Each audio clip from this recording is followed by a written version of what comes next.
2020 has been a difficult year for us all, and the impact of local and national lockdowns as a result of the COVID-19 pandemic have paved the way to a new normal.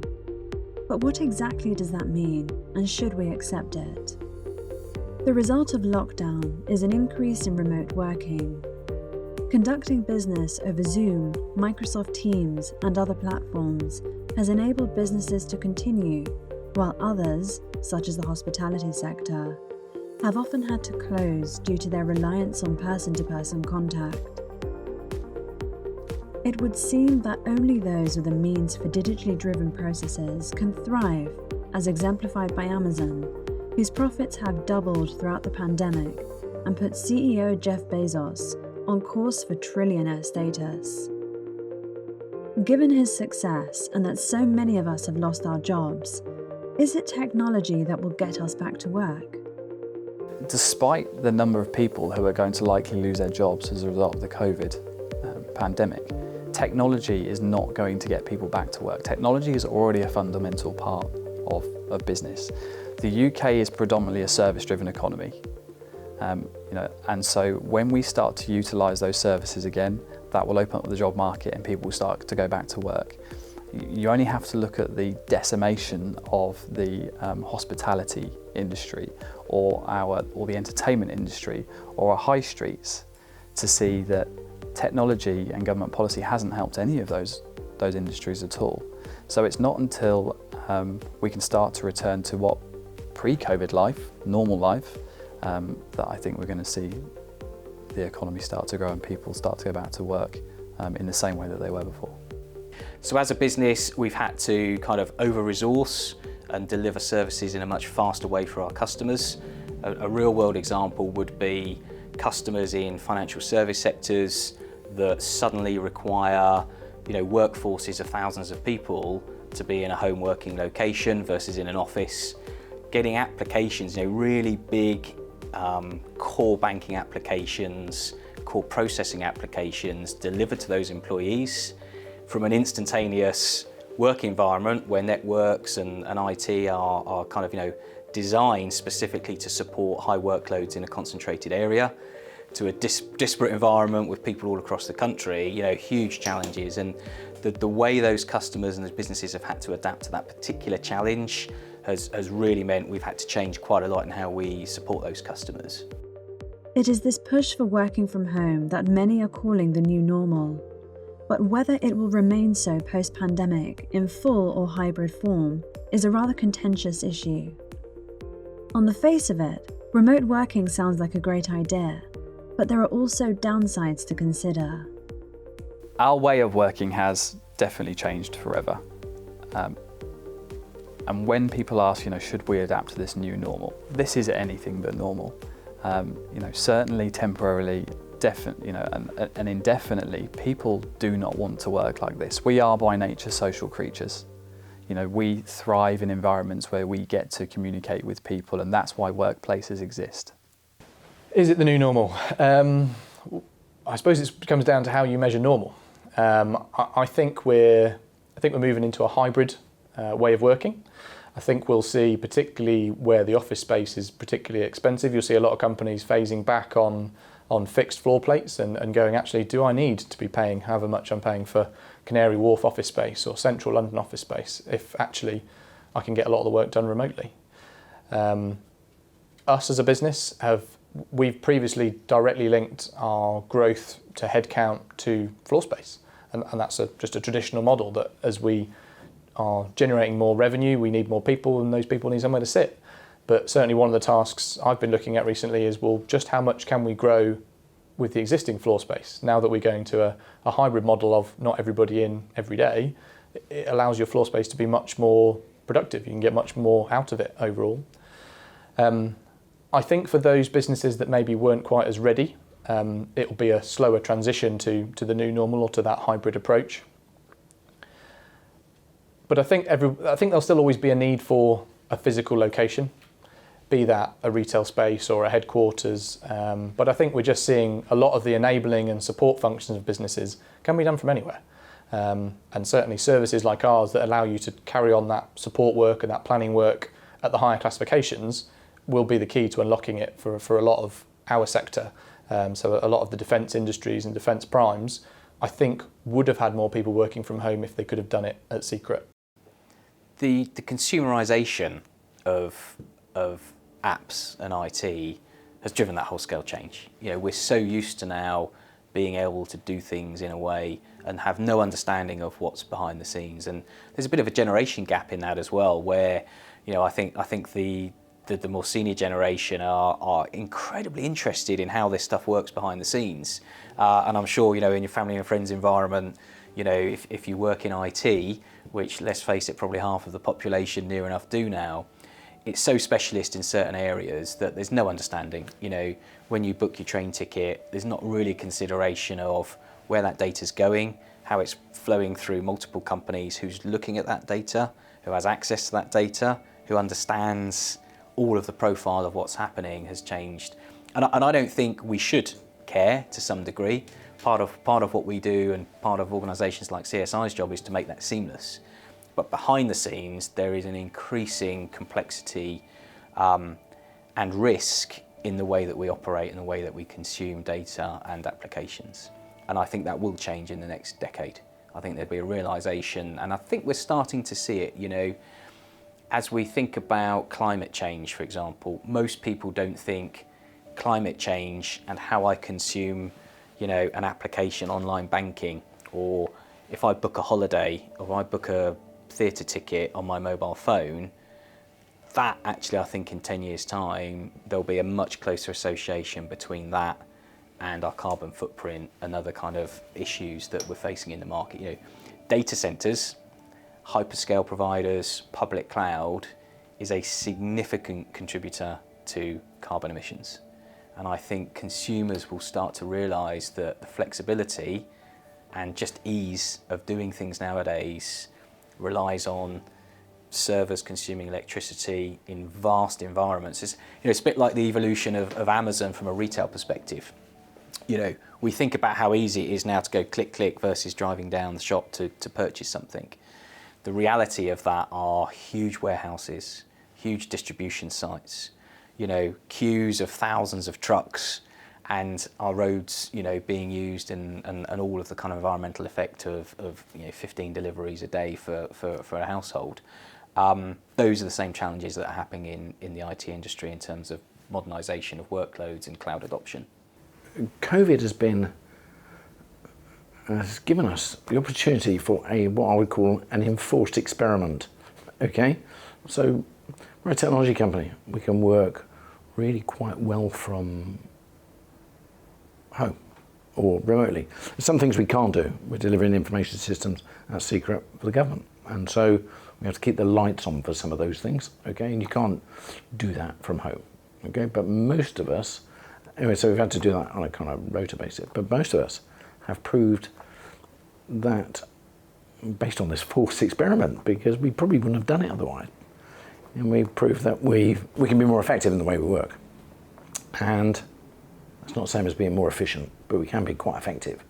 It also means that we can measure people based on outcomes rather than what time they get to work in the morning, you know. so and what time they leave at night. So that's quite helpful as well. There's a few things. It hasn't necessarily made us agile, more agile. I think we're agile, but hasn't made us more agile, because I think there's some things, you know, that you don't get from remote working. So, for instance, you don't get the ability to earwig on other people's conversations. Okay, so that's interesting because that's relevant to something I'm doing over here. You don't get the chance to do that. You don't get those water cooler conversations going on. You don't get. There's another thing you don't get, in my view, is visibility. How am I going to get promoted? My boss hasn't seen me. And these are things that you don't really think about, okay? And so, but it will definitely change the way that we work. There is not going to be a new normal. It will be the next normal, because this will be a next normal, and then something else will happen where there'll be another next normal after that. So, I don't know. I haven't got a crystal ball. So I don't know what that looks like. But remote working, has probably helped us actually. It's probably helped us. I'm not sure it's necessarily helped everybody, because I think there are, some people that need to be able to work from the office. Our sales team need to be able to work from the office. They feed off each other. They feed off the the buzz and things like that. So as soon as we can get those back to work, of course we did. Our apprentices, we're trying to give them an education. We can't do that from home. They can do their college work on their 1 day a week, but the rest of it, it's a bit of a challenge for them. In terms of data governance in a post COVID world, is going to be essential for business. The Poneman Institute in Michigan did a study in 2017 which was looking at the cost of data breaches, and what they reported that was on average it takes an organisation 190 days to identify that there's been some kind of data breach in their organisation, and on average takes another 66 days for that to be remediated. If you add those two figures together, we haven't even been in a lockdown situation for that long. So what's happened is that a lot of organisations have immediately accelerated their productivity projects in terms of everybody's now working at home. How do we get them all communicating with each other and making sure there's no disruption to our business? You've got lots of organisations, and this was it was evident because even Microsoft struggled, where they were suddenly uploading lots of information and documents to the cloud, into the likes of Microsoft SharePoint, and even Microsoft struggled to keep up with that because suddenly everybody's working from home, they're not accessing office networks. And what we have to be careful of is that with all that data now going into the cloud, albeit it's in secure environments, it's got to be kept secure as it's transmitted from one person to another who's essentially on their home network. So I don't think we've yet seen the effect of what's really happened. I'm sure there are businesses out there which probably have had issues and are experiencing issues which isn't made public yet. But I think from a data governance point of view, organisations need to make sure that they're now reprioritising those projects where their objective was to understand what data they had, especially now that data has been potentially moved from what was a very secure environment to a relatively secure environment, but it's the transmission of that data that needs to be kept on top of. We talk about environments as hybrid, and that just means a mix of traditional IT infrastructure and cloud adoption. And that is pretty much where most customers are, particularly customers that are serving complicated applications, critical data sets that need to be protected. And that model exists today and will continue, I think, to be the future.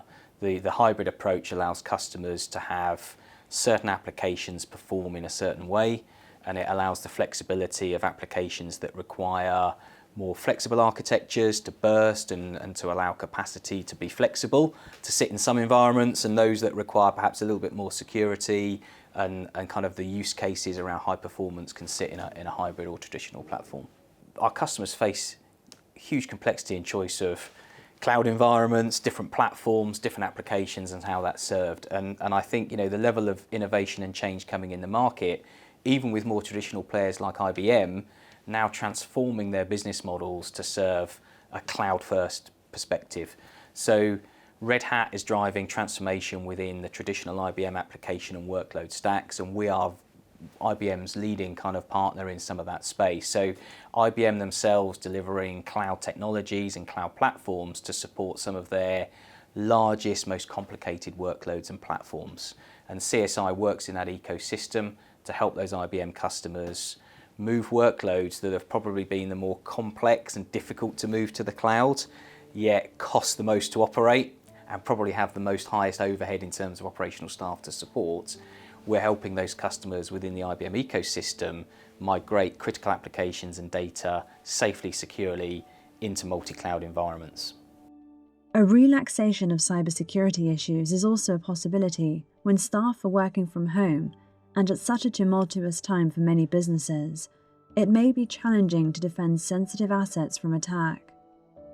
I think the top cybersecurity concern that businesses are facing, certainly in our sector today, are data leakage prevention. I think with the introduction of laws like GDPR, people have had to start to take it much more seriously. I think when those things happen, it's not just a case of there being a potential fine involved if you do have data leakage issues, but it's the reputational damage that goes along with anything like that. You know, you only have to look at the likes of British Airways, Marriott, etc., who have had those data leakage issues. And businesses would be naive to think that people don't look to make alternative decisions next time it comes to choosing someone to, you know, a hotel to stay in or a flight to take. I appreciate economy has a big impact on that, but I'd say from our point of view, it's got to be the data leakage. I think when it comes to cyber threat, being proactive to it is clearly the safest way, and that's where, you know, if we bake security in from the outset, then we're being proactive and we're putting air gaps in and we're putting appropriate processes in place to defend the data and defend the user. So yes, I'd agree. You know, a proactive approach is the best approach, but I think you need to have a range of approaches to it when it comes to the whole cyber field. And at Secure Cloud Plus, we look at it as 4 key areas. So you've got technology, process, people, and culture. So we can put the technology in, but if you don't adjust the culture and give the people the new processes to follow and show the people that they can trust it and use it, then it'll never bake in. And we always hear of stories of systems that have gone in and kind of bin the box in the corner. So I think a proactive approach, but across those 4 kind of fields of influence, you've got to make sure you address each of them. I think the thing which motivates most hackers and criminal enterprise has got to be money, like any business when it comes to cybersecurity threats.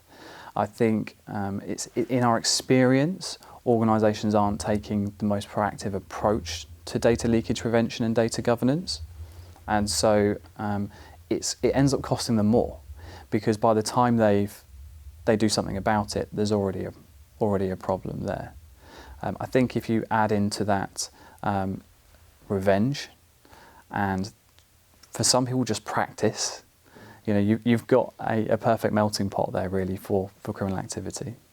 If you contrast COVID-19 with something like the Second World War, where people came together in acts of solidarity, pubs remained open, people were still able to communicate and socialise with one another. If you'd have asked all those people to stay at home and just sit the war out with the risks of air raids and everything, it wouldn't have worked. And so yes, today we have technology which helps us to communicate with the outside world, but you only have to look at trends now, or terms that have been coined, like Zoom fatigue, where we sit in front of a camera all day on conference calls with colleagues where eyes are on you constantly, as opposed to being in the workplace where, okay, there might be people around you, but you're in an environment where you can turn to your colleague and ask for their advice as and when you need it. You're not expected to sit in front of a camera and talk to people or engage with an audience in the way that you do in an office environment, even when you're not talking. So this is anything but normal. No, I certainly wouldn't want this to become the new normal.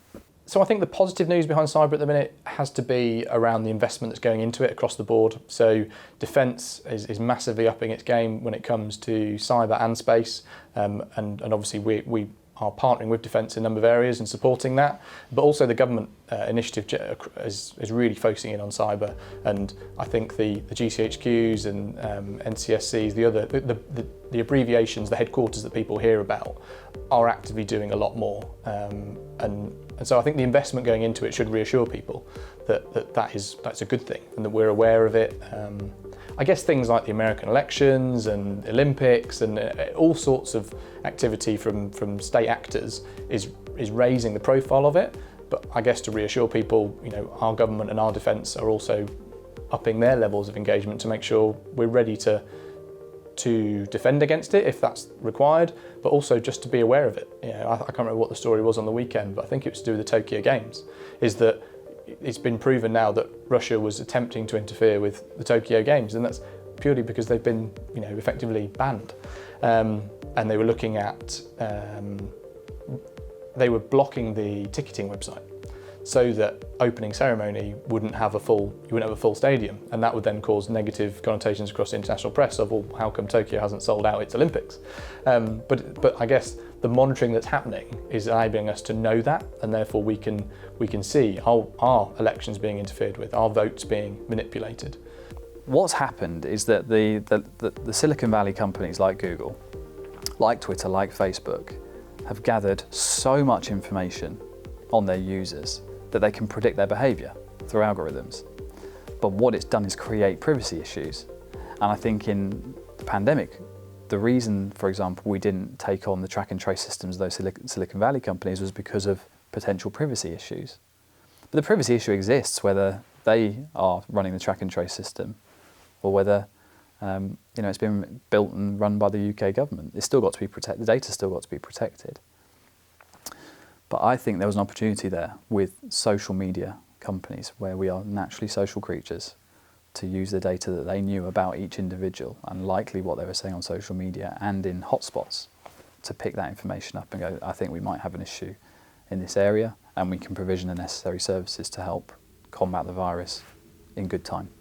Yeah, I think what we really notice is that advent of new breed vendors. You know, if you looked at a client's ecosystem 15 years ago, there's 5 or 6 names in there that effectively account for probably 90% of what happens in that environment. And today, there's 25 names, and 20 of those, for on an average basis, are names that people have never heard of. So the number of specialist companies delivering just components of that end-to-end running of an IT environment for a customer has transformed massively. And we see that, just companies that specialise maybe just on authentication between one end of a transaction, and then there's a different company on the other end of that transaction, and then there's a different interface into the customer's traditional processing applications, which quite frankly in banking haven't changed for 20 years. So you're having all of these additional specialist kind of technologies put in to effectively translate what is a processing engine at the back end into something instant and flexible for a customer at the front end. And you see that day to day as a consumer. You get a pop-up that says, I'm authenticating this, and it sends you a text message and you type it in. And the number of companies involved in that for a bank, there's 7 or 8 separate processes and companies supporting that from a technology and services perspective, just to validate your credit card transaction on an online purchase. So it's phenomenally different now than it was 10 years ago. I think the elephant in the room when it comes to ensuring IT security moving forward for businesses is that combined, they don't necessarily possess all the skills, the knowledge, the budget, all the resources to pick the most appropriate technology for the issue that they might have, especially when there's so many different solutions out there that can do different things. It's how do you keep up? I think this is especially important in an organisation where, for example, a team manager may bring in a whole team of people who have different requisite skills to help solve those problems. And if you go into that organisation and say, well, we can introduce a piece of technology here that will help you make those decisions faster, there's politics involved in that, because they're thinking, well, I've just brought on a whole team of people to help do this, and now potentially those people's jobs are at risk. And so you have to be very clear with people that you're not there to try and replace those people with technology. Technology is there to support the job that they're doing day to day and help them make better, more informed decisions. The rate of change in the last 9 months due to the pandemic has really driven what was already a natural progression towards different technologies, cloud computing adoption, etc. It's sped that up. Circumstantially, probably in the region of tenfold. The adoption of cloud computing has rocketed. Just the need to serve employees and customers in a different way from an online, trading perspective. The impact of a security breach on a business will depend on the breach type. It could be major disruption to minor disruption. I think the longer lasting impact is always going to be a reputational one. It's always going to stick in people's minds. I think from the moment it happens, it's much more operational and productive. You are taking people away from their day-to-day job in the sense that you are potentially missing sales opportunities, you're missing project deadlines, because people are either helping to firefight an issue or they're unable to work entirely on their normal day-to-day working. You only have to look at some of the major legal firms who had this exact issue where they experienced ransomware attacks in the past, and these were global legal firms, and rather than being able to operate normally, they had to go back to WhatsApp for a number of weeks just to be able to communicate with their staff internally and communicate with their clients. And in that time, they couldn't do anything else. Yeah, digital transformation is a journey, and I think customers and business in general is on that journey. There's no end to that. I think, if anything, the accelerated rate of change will continue, and challenger entrance to new markets and the way those markets have disrupted has encouraged more and more challengers to enter the market. So it's extremely exciting times ahead. Look at the way that Uber has disrupted traditional taxi markets. Look at the way that Just Eat has entirely disrupted the fast food market. Very different business models, and I think that's inspired a whole future generation of business leaders to challenge traditional market models, which is fantastic. In our experience, companies need to overcome the politics of selecting new tools for improving their IT security. Certainly, especially currently where we've got lots of people working from home. If they can do that, and they can put their trust in third-party organisations like TricoStar, where it's our job to find the best solutions and propose those to organisations, then they'll be able to make much faster decisions and get better outcomes. And it's not just a case of giving people one piece of technology, because there is no magic bullet. It's more about allowing people to be agile as threats change, or as the business's needs change and the information that they're capturing or they're delivering to their customers changes. They need the opportunity to change the technology to suit the desired outcomes. Ultimately, it is our choices that determine the future and what this new normal will become. It may be that for some, remote working does more harm than good, whereas others are at their most productive. For the rest of us, it seems a hybrid approach works best. Therefore, it is important to accommodate the needs of our staff in much the same way we tailor to our clients.